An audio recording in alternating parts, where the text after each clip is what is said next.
Farel Aditya, anak yang beruntung yang katanya dibantu oleh dokter yang satu itu yang biasa suka nolong perempuan-perempuan yang terintimidasi. Saya nggak mau sebutin namanya. Lalu dituntut untuk masuk ke UI ya, dengan kondisi yang bla bla bla bla, semua fasilitas dipenuhi dan sebagainya. Guys, saya mau kasih tahu sama kalian, secara kasat mata orang pasti bersyukur, wah hebat ya Farel begini begini begini. Dia dikasih kesempatan, dikasih ini aja kok bisa sih katanya dia menolak. Kalian harus tahu guys, kondisi psikologis manusia apabila diberikan sesuatu yang wah, yang tadinya tidak wah, yang sekarang wah gitu, itu kaget. Dia mungkin tidak bisa beradaptasi dengan suasana tersebut. Ingat, bagaimana cara berpikir dia. Ingat, apakah akademiknya itu bagus pada saat itu? Apakah dia selalu berprestasi di bidang sekolahnya atau akademiknya? Bagaimana kondisi sekolahnya, cara pengajaran di sekolahnya dan sebagainya. Dan sekarang difasilitasi dengan kondisi sekolah yang mungkin jauh lebih baik daripada yang kemarin. Kalian jangan berpikir hanya dari fasilitas loh, tapi coba berpikir dari sisi psikologis anak ini. Apakah anak ini kuat atau tidak gitu loh.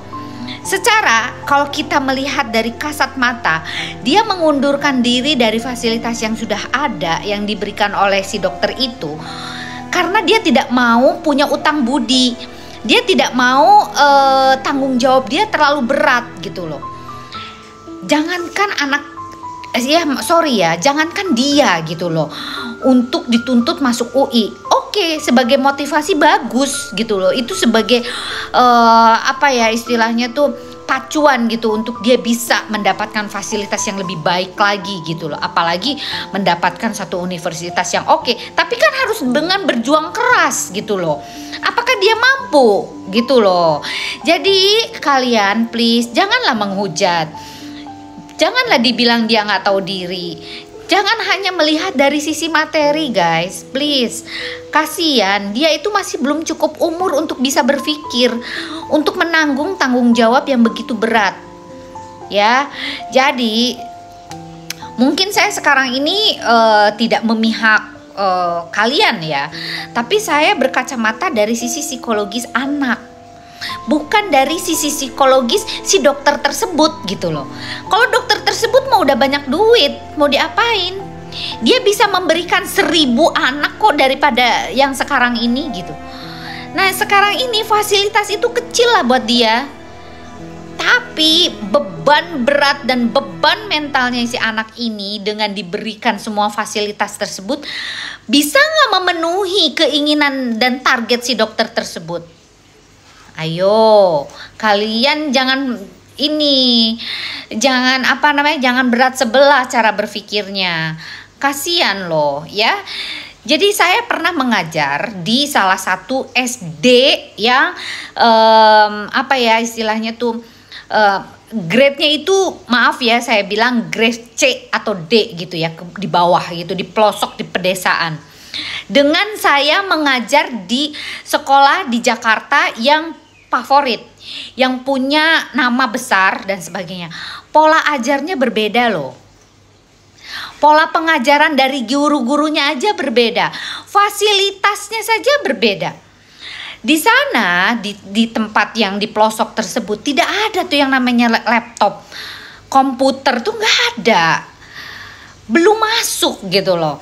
Walaupun masuk tapi ada beberapa aja yang bisa menggunakan itu. Gitu loh sayang. Jadi menurut saya jangan dihujat, karena bagaimanapun juga anak ini justru bukan masalah mundur, tapi dia tidak memberikan segala sesuatu yang maksimal. Terus nanti akan ada lagi nih pertanyaan, kenapa nggak dicoba dulu? Daripada dicoba terus dia stres, akhirnya dia putus asa, gimana? Siapa yang mau tanggung jawab? Nah, jangan ya seperti itu ya. Hati-hati jika memberikan semua fasilitas, harus lihat dulu latar belakangnya. Apa motivasi dia? Dia mau nggak sekolah? Bagaimana prestasi di sekolahnya? Apakah tes IQ-nya mumpuni? Tes IQ-nya mumpuni? Bisakah diselaraskan antara IQ dan IQ-nya? Harus dulu begitu. Tes dulu dia kejiwaannya. Bagaimana anak ini mampu tidak? Jadi Anda sebagai seorang dokter juga harusnya melihat dari sisi psikologisnya, bukan cuma memberikan fasilitas. Oke, salam Rita Gading. Jadi kalau menurut saya, buat Farel, jangan suka menjual kesedihan dan mengadu-ngadu gitu ya. Untuk orang itu iba terhadap kamu, itu juga nggak bagus. Itu bukan seorang yang gentleman. Buatlah diri kamu sendiri, dan kalau memang benar tujuan kamu mau sekolah, sekolahlah yang baik. Dan kalau menurut saya, kesempatan itu nggak datang 2 kali loh. Kalau memang benar kamu mau sekolah dan tujuannya baik, lebih baik pikirkan kembali apa yang sudah menjadi harapan orang gitu loh. Karena orang tuh sudah simpatik sama kamu, tentu ya nggak sih? Dan kamu juga cerdas, pinter, ganteng lagi. Jadi ada nilai plus kalau kamu sekolah. Oke? Salam Rita Gading.